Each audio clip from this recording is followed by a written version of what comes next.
আজকে মাংসের কষা রেসিপি হবে, তার জন্য আমরা এখানে আদা রসুন পেঁয়াজ নিয়ে নিয়েছি। তেল দিয়ে দিলাম, চিনি,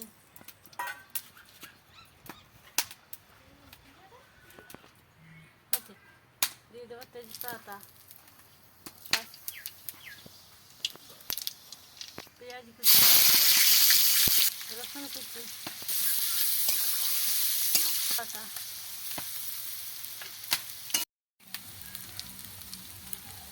জিরা মশলা 1 চামচ, লঙ্কা 1 চামচ দিয়ে জল, কাঁচা লঙ্কা,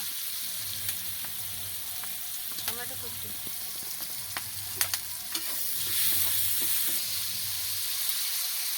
মশলাটা এই যে বন্ধুরা আমরা মাংসটা দিয়ে দেবো।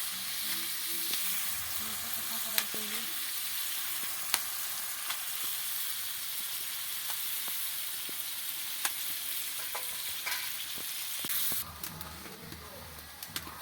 আর মাংসটা কষার সময় নুন দিয়ে দিলাম বন্ধুরা পরিমাণে।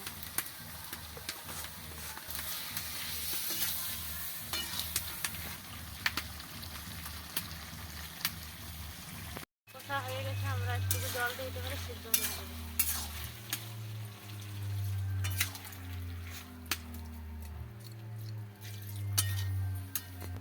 এবার এটা ঢাকা দিয়ে দেবো সিদ্ধ হওয়ার জন্য।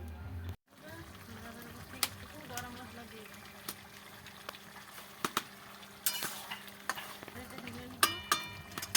এইভাবে রান্নাটা করবে এইভাবে গ্রামের রান্নাটা করা হয়। এইভাবে গ্রামের মতো রান্না করে খাবে, খুবই ভালো লাগবে। আমার রান্নাটা যদি ভালো লাগে লাইক আর কমেন্ট করে দেবে। আর